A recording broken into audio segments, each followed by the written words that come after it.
Olá, bom dia, boa tarde, boa noite. Seja muito bem-vindo, muito bem-vinda ao podcast Startup Ciência. E hoje nós vamos conversar com uma pessoa que foi uma jardineira de sonhos para mim e para muitos de seus alunos. Acompanhe o episódio e seja inspirado pela trajetória e pelas ideias da professora Carla Paza. Seja muito bem-vinda, professora Carla. Obrigado, Ed. Muito obrigada mesmo de coração. É um prazer estar aqui com você no seu canal. É um prazer poder conversar com você, né, e com a sua audiência aí sobre temas tão importantes que a gente vai falar já já, sem spoiler. Carla é uma das maiores especialistas sobre o tema sustentabilidade, ESG, não é? E é sobre isso a gente vai conversar daqui a pouco. Mas, primeiro, Carla, eu queria perguntar, por favor, para você falar um pouco mais sobre você, sobre quando começou a pesquisar sobre ESG e sustentabilidade e por que isso é importante para. Minha trajetória acadêmica eu venho do Rio Grande do Sul, né? Vocês já ouviram pelo meu sotaque. E a minha trajetória acadêmica foi no Rio Grande do Sul, tanto na graduação quanto no mestrado e o doutorado em Santa Catarina. Mas eu cresci numa região produtora de tabaco, principalmente, com grandes indústrias do setor. Indústrias essas que chegam a empregar cada uma delas 5, 7, 10 mil funcionários na época de safra. E no período da entre-safra, essas pessoas estão desempregadas. E nesse período de entre-safra, os índices de violência, de alcoolismo, de suicídio, todos eles crescem. Eu vivi numa região em que não se discutiam os problemas sociais e ambientais do poder econômico, do impacto econômico que a indústria de grande porte gera. Muito positivos, claro, mas os impactos negativos em nenhum momento da minha trajetória acadêmica de graduação e de mestrado foram discutidos, foram trazidos à tona, porque muitas vezes esse era um assunto muito delicado para ser tratado, até mesmo no âmbito da academia, que precisava respeitar o poder e o espaço da indústria. E isso me inquietava muito, porque o Rio Grande do Sul é um dos estados com maior índice de câncer. Claro que tem aí aspectos também da descendência, né? Descendência europeia, então pele clara, tem outros tipos de câncer. Claro que não dá para associar câncer a um único fator, mas são diversos tipos de câncer que estão ligados ao que nós comemos, ao que nós cheiramos, né, ao olfato, até mesmo ao que nós vestimos, né, ao que nós ingerimos, enfim. E o produtor agrícola que usa defensivos agrícolas está muito mais exposto, né, a essa contaminação, a contaminação do solo, a contaminação que está no ar, que acaba sendo essas partículas que acabam indo para o ar, né? Só que isso nunca foi discutido, não na minha época, né? Hoje em dia isso mudou bastante. Nos anos 2000, eu entrei para o doutorado. De tese, para o meu orientador, foi trabalhar exatamente esse tema, o que ninguém queria discutir, a responsabilidade social na indústria tabagista. E o meu orientador me recebeu com muitas boas-vindas, né, de braços abertos, mas me disse: a gente pode discutir responsabilidade social, mas não nesse setor. Vamos escolher outros setores para descobrir como se comportam as empresas, como elas agem e como elas reagem. Então, isso é algo que me acompanha na minha trajetória, essa inquietação. São movimentos que são globais, mas são também locais. A indústria tabagista, depois disso, sofreu muita pressão para se adequar às normas internacionais de responsabilidade, e isso é muito positivo. Infelizmente, é algo que vem com muita pressão, muitas vezes tem que ter lei, ou tem que ter sanções, ou tem que ter boicotes, ou tem que ter movimentos, né, mais fortes para que as empresas, de fato, reajam. São poucas as empresas que são proativas. Mas é muito importante dizer também, Ed, que cada setor é um setor. Então, o que acontece na indústria de tabaco não necessariamente acontece na indústria de calçados, na indústria alimentar, né, no setor, em outros setores, né, construção civil. Então, cada setor é um setor, porque tem também impactos ambientais e sociais diferentes. Mas o que está sempre em pauta é que a gente precisa convocar as empresas para fazerem os seus negócios de maneira diferente. Né? Não é, ninguém é contra o lucro, ninguém é contra os propósitos empresariais, né? Que você, como administrador, sabe que toda empresa tem que gerar lucro, é esse o fim de uma empresa, gerar retorno sobre o capital investido, seja esse capital de acionistas ou de uma família, né, ou de um proprietário. Então, sim, o lucro é necessário, a saúde financeira da empresa tem que estar, de fato, num primeiro plano, porque ela é importante, senão a empresa não se sustenta. Mas o que nós convocamos as empresas é para elas equilibrarem esses interesses e esses resultados econômicos, ambientais e sociais. Né? E essa é a trajetória que está aí, então, desde os anos 2000, sendo na academia e também junto a algumas empresas que a gente atua, trabalha, né? Tem parceria com empresas, com organizações, né? E é isso. Muito legal, Carla. Então é por isso que esse tema é tão importante para você. E você plantou essa Exatamente. semente também nos seus alunos. E cada um dos seus alunos você ensinou a pensar é, em sistemas, em cadeias de valor onde todos ganham, né? A se preocupar com os impactos das externalidades das organizações na sociedade, né? Eu lembro bem disso das suas aulas, viu? Isso mesmo, Ed, porque a gente tem que pensar que nós, enquanto seres humanos, fazemos parte de um sistema maior, né? Que nós temos que necessariamente cuidar do planeta para a gente sobreviver. Né? Precisamos do ar que respiramos, precisamos do sol até para gerar alimentos, né? Precisamos da água.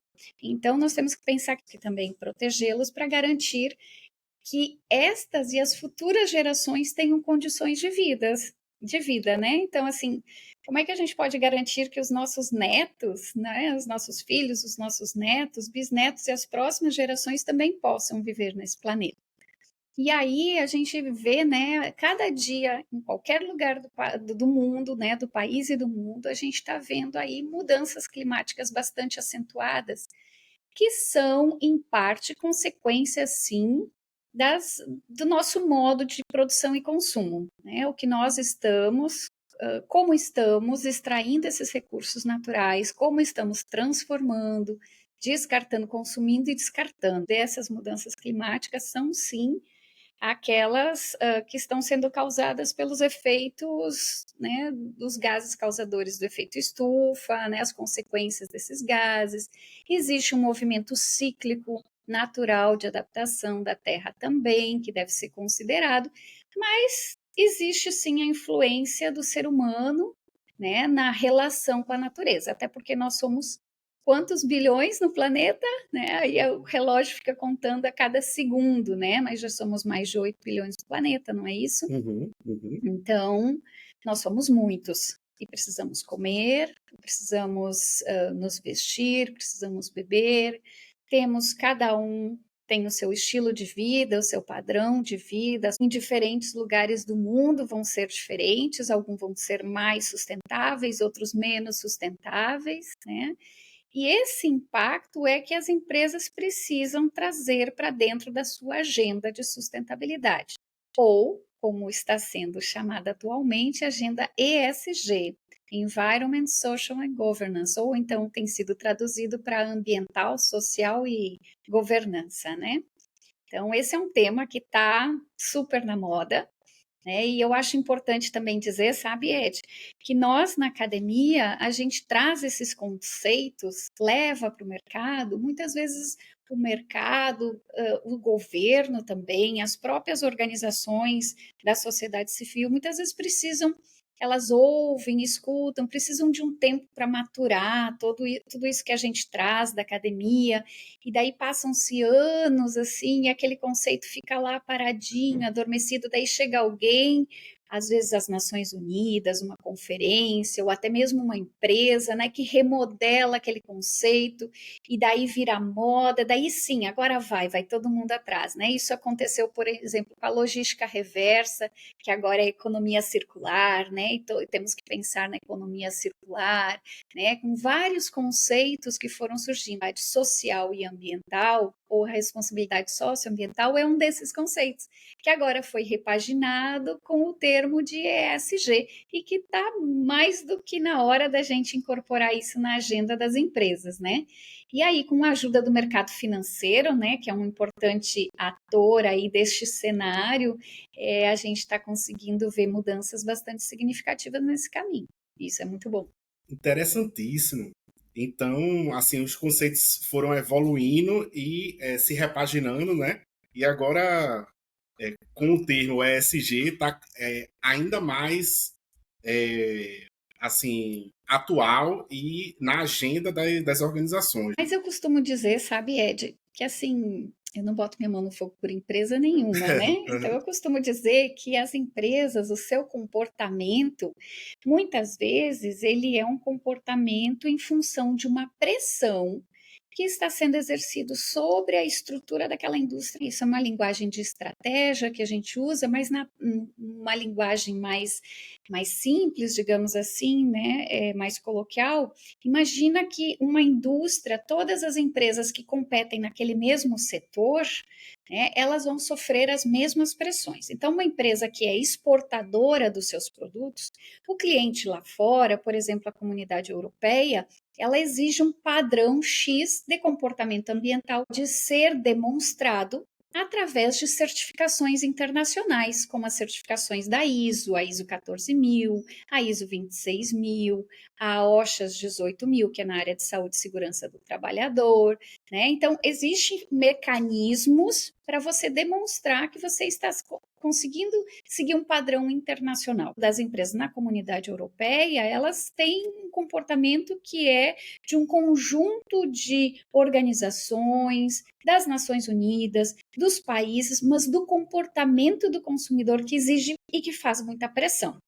A gente costuma ouvir aí, né, na mídia aí dizendo, olha, os franceses estão boicotando a carne brasileira, estão boicotando a fruta brasileira, tal país disse que não vai mais comprar do Brasil tal commodity enquanto não resolver problemas de mão de obra infantil na sua cadeia produtiva, né? O consumidor nos países, né, mais desenvolvidos, na Europa, no Canadá, também nos Estados Unidos, ele faz mais pressão. E essa pressão chega com mais força nas empresas. As empresas dizem, meu Deus, o consumidor vai me boicotar, vão fazer, ou vão me cancelar nas redes sociais, ou vão fazer uma campanha contra a gente, ou vão deixar de comprar o nosso produto. Então, a gente precisa se adequar a esse novo comportamento do consumidor. Né? Aqui no Brasil, a gente, sem indústria exportadora, ela tem que, assim, dançar conforme a música tocada pelo seu cliente lá fora, onde a pressão é muito mais forte. Então, eu vi isso claramente, Ed, lá no Rio Grande do Sul, lá no sul do Brasil, no sul e sudeste do Brasil, onde estão concentradas a maior quantidade de empresas do setor calçadista, que trabalha com o mercado de exportação. Ela tem uma norma, ela tem um comportamento socioambiental muito bacana. E aquela empresa que trabalha só no mercado interno, que vende só aqui dentro, é completamente diferente. É muito menos responsável socioambientalmente falando, sabe? Porque ela não está sendo pressionada, porque nós no mercado, quando a gente compra o calçado, a gente compra o calçado porque ele está na moda, porque ele é da cor da moda, porque o desenho dele, né, o design dele é o que está na moda, ou é porque tem uma campanha publicitária que está muito bacana, uma atriz, uma música, um ator, alguma coisa assim. A gente dificilmente está preocupado com o emprego da mão de obra infantil na cadeia produtiva, como os clientes da Europa e dos Estados Unidos, do Canadá estão. Mesmo que sejam as empresas dentro de um mesmo setor, cada empresa vai se comportar diferente, porque ela vai agir ou reagir de acordo com a pressão do mercado onde ela está inserida. Isso funciona também para o mercado financeiro, sabe, Ed? O mercado financeiro, né, tem exigido cada vez mais que as empresas não é só o desempenho. Então, na B3, né, que é a Bolsa de Valores brasileira, nós temos lá empresas que estão listadas em mercados, né, em conjunto ali de ações, que são os novos mercados, né? E claro, eu tenho minhas críticas com relação a isso, porque lá dentro das empresas que estão no novo mercado tem algumas que a gente sabe, né, que cometeram alguns crimes ambientais, caro a história do Brasil recentemente.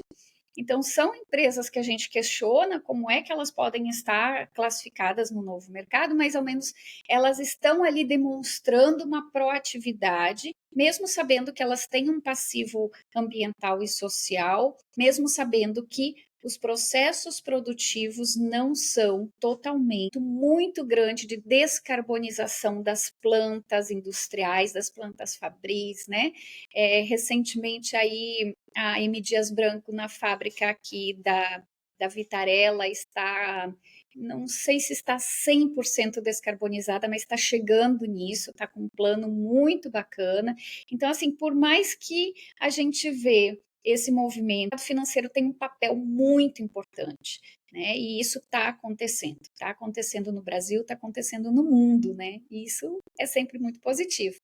Devia ter acontecido lá nos anos 2000, né? Porque desde a Rio 92 que se fala que as empresas precisam, né, minimizar esse impacto de todos os seus processos e do consumo e pós-consumo.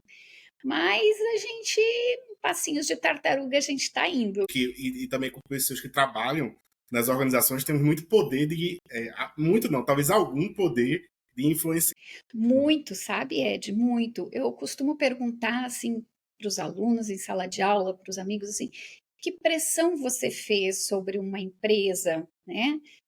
Nós, no Brasil, nos últimos 8 anos, nos empoderamos um pouco mais nas questões políticas, né? E aí a gente chama isso de politização do consumo, sem entrar em questões méritos político-partidário, não é isso, é a politização. Bom, se para as questões políticas partidárias você vai no Instagram e faz uma postagem, curte alguma coisa, segue algum perfil, alguma coisa, e você se identifica e vai, de uma certa forma, se politizando, para bem ou para mal, né, cada um com as suas escolhas.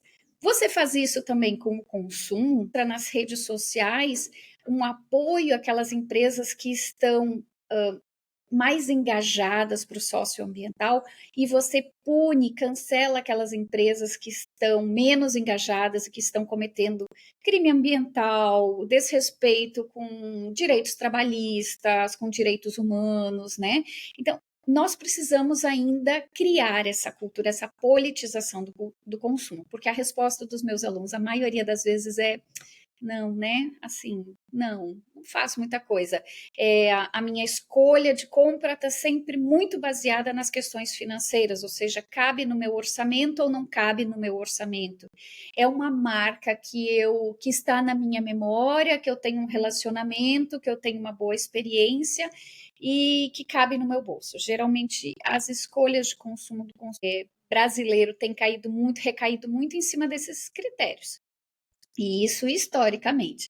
E na sala de aula, né, tanto em nível de graduação quanto de mestrado e doutorado, nós costumamos encontrar esse mesmo comportamento de compra, as escolhas baseadas em questões de relação custo-benefício. Plantas sementes, como você disse lá no início, né? A gente chama atenção e diz: ei, venha cá. Hoje você é um consumidor, talvez, de refrigerante, no seu perfil de consumo hoje é de uma pessoa que vive com os seus pais, né? Ou que mora sozinho, mas faz parte de um núcleo familiar, que talvez não seja você que faça as compras, por isso você não consegue fazer escolhas de compra mais sustentáveis, mas em um determinado momento você vai ter que fazer as suas compras, ou até mesmo você vai ser o comprador de uma empresa. Você vai ser o fornecedor de uma empresa e precisa criar argumentos e discursos e trazer um repertório que a relação não é apenas custo-benefício, porque esta temática está mudando. E aí o exercício que a gente faz em sala de aula, Ed, vale os rótulos do seu produto. dos produtos que você comprou. O que você está comprando?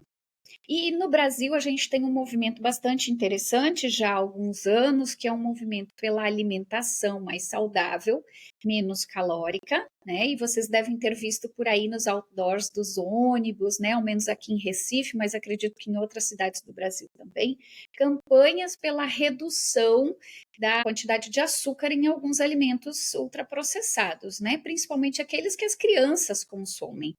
Então, essas campanhas, essa conscientização do que é que nós estamos comendo, faz com que o consumidor também seja um consumidor mais politizado. No momento em que ele olha o rótulo do produto dele, que nós não temos esse hábito, não temos essa cultura de olhar o que nós comemos, que tipo de roupa nós estamos comprando, que tipo de materiais nós estamos comprando, adquirindo. Esse produto é feito com um plástico X que não tem reciclado, né? Não tem possibilidade de ser reciclado, ou ele é uma embalagem que ela dá uma confiabilidade para o produto, mas a gente não consegue reciclar ela, como, né, a gente tem embalagens longa-vida nesse sentido.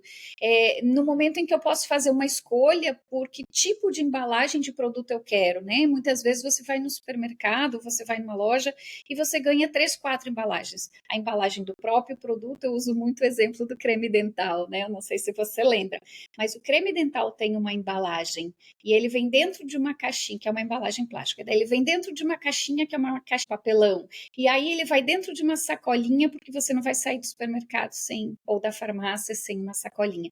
E para um produto você está com 3 embalagens quando você precisaria de uma só. E que tipo de embalagens são essas? Será que na minha escolha, na minha tomada de decisão de compra como consumidor, eu não posso fazer escolhas? Então, claro, nós temos hoje no Brasil, em Pernambuco, em Recife, um perfil, um percentual da população que é sensível a estas questões socioambientais e procura fazer tomadas de decisões mais sustentáveis, mais direcionadas para questões socioambientais. Então, eu vou boicotar a marca X porque eu fiquei sabendo que ela estava envolvida na contratação de mão de obra estrangeira em condições de fazer um boicote à marca X porque ela teve um comportamento X em determinada situação. Vou premiar a empresa X, vou fazer compras da marca tal porque ela tem um comportamento socioambiental muito bacana, né? Então, essas são as tomadas de decisão. Claro, né, que para a maioria da população ainda está muito relacionado. Eu gostaria de comprar produtos de empresas que se dizem mais sustentáveis, que têm um comportamento mais sustentável, mas eu não tenho condições de pagar R$ 400 numa camiseta, né? Então, assim, quando eu tenho um arranjo produtivo aqui no Agreste, uma camiseta vai custar R$ 10, R$ 20. Eu gostaria de comprar uma camiseta de uma empresa que tem um mega projeto na Amazônia, mas custa R$ 400 aquela camiseta. Então, assim, não cabe no meu orçamento. Então, aí nós temos aí nós temos uma discussão, Ed, que é assim, a minha intenção, eu sou sensível, eu gostaria, mas eu não faço.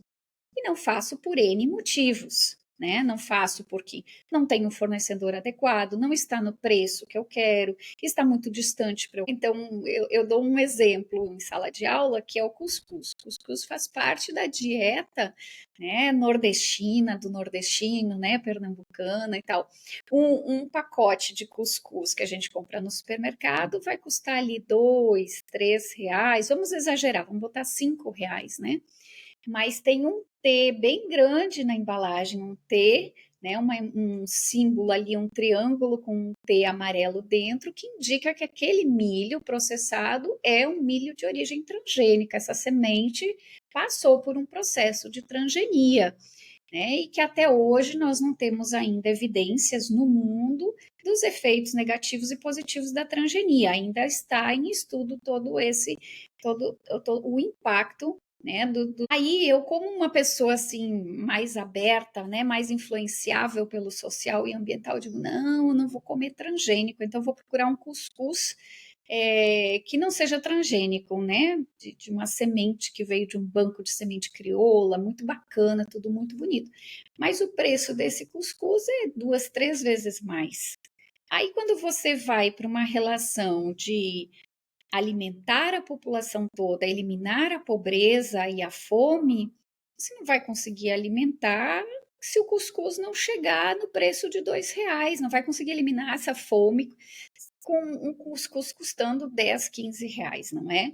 Então, a gente tem a intenção, mas às vezes a gente não tem a condição de efetivar a nossa intenção. Então, a gente costuma dizer que tem uma relação aí entre intenção e atitude. As empresas têm forma de ajudar, tem nichos, claro, sempre vão ter nichos de mercado, mas tem formas da gente fazer com que a maioria da população consiga tomar decisões socioambientalmente corretas. Uhum. Interessantíssimo.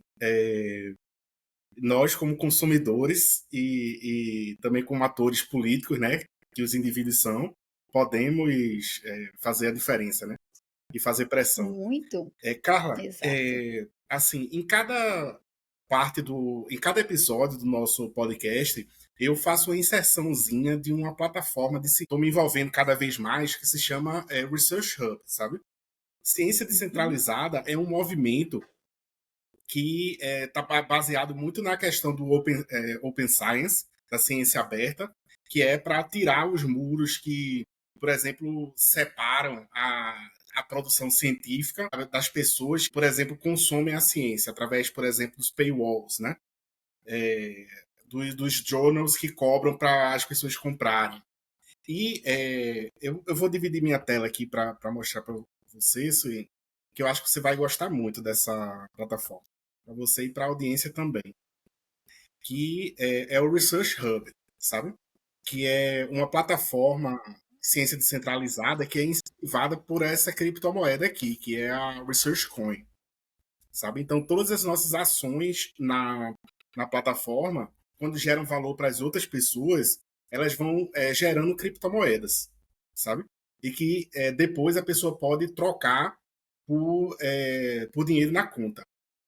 E eles acabaram de lançar essa funcionalidade nova aqui, que é para a pessoa fazer crowdfunding para financiar seus próprios projetos de pesquisa, sabe? Então, por exemplo, esse crowdfunding aqui tem a meta de levantar o equivalente a US$ 5.000, sabe?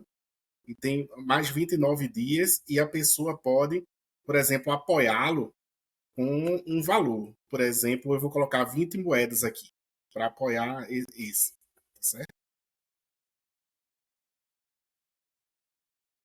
Pronto, aí já subiu. Então, essa é uma forma de as pessoas levantarem recursos de forma descentralizada para financiarem suas próprias pesquisas. No começo desse ano, eu coloquei aí nessa plataforma para fazer uma revisão bibliográfica da questão do impacto da inteligência artificial na educação, sabe? E do novo papel que as universidades terão para se adaptar, para treinar a futura mão de obra para essa realidade da inteligência, sabe? Então, eu estou sugerindo para todos os colegas pesquisadores para entrar aí, porque é uma forma de a gente gerar valor para nós mesmos enquanto fazemos e divulgamos a ciência, né? Então, só uma humilde sugestão aí para você e para a audiência, se vocês quiserem. Com você, né? Primeiro lhe dando os parabéns para você, para a Love Crypto, por essa iniciativa dessa divulgação, né? E de trabalhar nessa lógica nós chamamos de economia distribuída, né, que é algo que você distribui, tem outros conceitos relacionados a isso, paralelo, sabe aquela coisa que a gente tem 1.000 conceitos muito parecidinho, muda uma vírgula, uma coisa ali, que é a economia do compartilhamento, a economia da dádiva, a distribuída, são termos ali muito similares. E nós já temos diversos trabalhos na UFPE nesse sentido de economia distribuída também, sabe? O professor Leonardo Castilho, lá no Design, tem trabalhado isso numa rede internacional de pesquisadores, né? Uma rede aí capitaneada pela Politécnica, que envolveu aí num projeto em que a UFPE esteve envolvida aí nos anos de 2016 a 2019, em discutir soluções para as indústrias, né? E aí indústrias em todos os sentidos, de como distribuir essa economia ao invés de centralizar. E uma das abordagens foi a distribuição do conhecimento. Como é que a gente compartilha aquela ideia de você ter um conhecimento mais aberto, né? Que é o que acontece, por exemplo, nos labs, né? E aí você tem no Recife Antigo, por exemplo, um lab do Edgar, né? O pessoal lá do Edgar por exemplo, você chega lá com o seu desenho, você chega lá com o seu projeto e você compartilha com outras pessoas que estão ali e ao mesmo tempo que você na rede, né? Disponibiliza na rede de laboratórios, né? De labs aí Fab do Lab, mundo né? todo, do Fab Lab Uhum. né? Você disponibiliza para outros ideadores, empresários, empreendedores, né, buscar aí inovação a partir de uma ideia, né? Então essa questão de compartilhar o conhecimento é algo que eu lhe felicito aí, porque é a lógica que nós trabalhamos, é o que a gente precisa, né? Compartilhar esse conhecimento e não guardar só para si, né? E levar isso para o mundo, porque é algo que a gente espera da inovação social, sabe, Ed? Que aí a gente pode fazer uma nova conversa aí em outro momento, se você quiser, justamente sobre a inovação da inovação social, que seja novo para alguém, né? E esse novo para alguém é algo que o Ed aprendeu na experiência dele, né, de compartilhar o conhecimento sobre o impacto da inteligência artificial na educação, num contexto talvez de ensino superior. A gente pode compartilhar isso com o ensino médio, com a educação infantil, em outro contexto. Então, essa inovação ela é muito importante, que ela traz um impacto social e ambiental e até mesmo econômico muito significativo. Interessantíssimo, Muito cara. bacana, parabéns. Obrigado.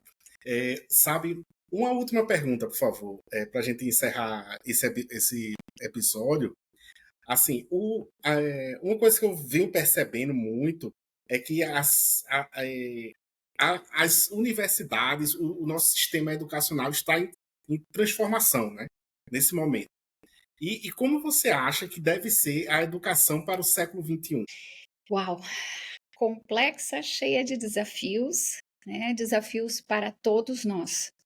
O modelo tradicional de ensino, desde o ensino infantil até o ensino superior, está se transformando. Pós-pandemia, isso é radical, urgente para ontem, né? A gente tem aí se adaptado em termos de currículo, a gente tem, não só nós, né? Não estou falando só da Universidade Federal de Pernambuco, mas de todas as universidades estão reformulando currículos, e a gente precisa aí incorporar algo que já estava posto há muito tempo, Ed, que são os 3 pilares da universidade, né, do ensino superior, que é ensino, pesquisa e extensão. Então, a extensão, entrando nos currículos de formação, ou seja, aquele aluno que vai fazer uma prática de extensão coordenada, guiada por professores, por doutorandos, mestrandos, porque isso não é só para a graduação, né, a pós-graduação está nisso, é um caminho. É algo que vai colocar em prática aquilo que a gente já diz há muito tempo, que é a aproximação entre todos os atores que fazem o desenvolvimento sustentável regional, sabe? Então, são os governos, são as universidades, as instituições de ensino superior, ou de instituições de ensino, não precisa ser só superior, e as empresas junto com a sociedade, né? Então, é a forma da gente chegar perto, é da gente fazer acontecer, é da gente extrapolar os muros físicos, né, da universidade, e a gente estar lá em campo, desafios que nós estamos vendo agora para todas as universidades em nível Brasil, sabe? São vários outros, né? Nós precisamos entender principalmente que o perfil do nosso estudante mudou. É um estudante que é uma geração, né, gerações, não só uma, são gerações, com perfis diferentes de ensino e de aprendizado, então os nossos métodos de ensino também. A tecnologia precisa ser uma aliada, não só os conteúdos, né? Então conteúdos que extrapolem aquele nosso espaço micro para um espaço macro, não só de fronteiras físicas da universidade, mas de conteúdos, de dinâmicas e de metodologias, né? É um aluno que hoje virtualmente ele consegue estar em qualquer lugar do mundo, e aí nós temos, né?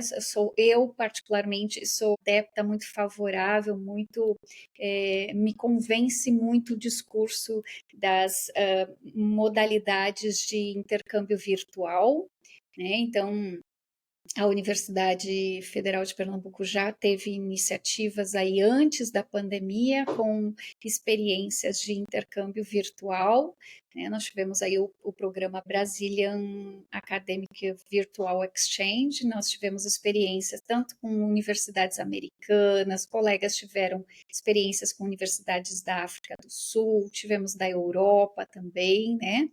E sabemos que são possibilidades aí facilitadas pelo novo ambiente tecnológico que nós temos, que não é só essa, claro, existem outras, né? E a inteligência artificial agora é um desafio para nós também, né? Nos aliarmos à inteligência artificial para entender aí um pouquinho esses novos métodos de aprendizado. E o desafio é esse, é estarmos sempre na vanguarda, que não é fácil para nós também, né? Porque tem os prós e os contras. Um deles é a questão de fundos que você, né, bem apontou aí, que muitas vezes dificulta, né, a gente chegar nesse estágio mais são de conhecimento, de promoção de oportunidades para os nossos estudantes, né, para eles estarem aí usufruindo dessas novas tecnologias. E, enfim, o desafio do século XXI das universidades é se atualizar e continuar e conseguir colocar em prática tudo aquilo que está bem bonito lá no papel, né? Fazer o ensino, a pesquisa e a extensão caminhar de mãos juntas na mesma lógica do desenvolvimento sustentável. O equilíbrio entre econômico, social e ambiental. Então, é o equilíbrio entre a pesquisa, o ensino e a extensão. A gente chega lá. É isso aí, Carla. Palmas para você. Obrigado, Ed. Foi interessantíssimo o episódio de hoje, Carla. Agradeço imensamente, tá? Muito obrigado por ter participado, compartilhado o seu conhecimento. E até a próxima, pessoal. Obrigado, Ed. Vida longa ao seu projeto. Parabéns. Obrigado. Até a próxima. Coloquei pause aqui, Carla. E ele está terminando a sincronização, tá? Quando desse 99 completar 100,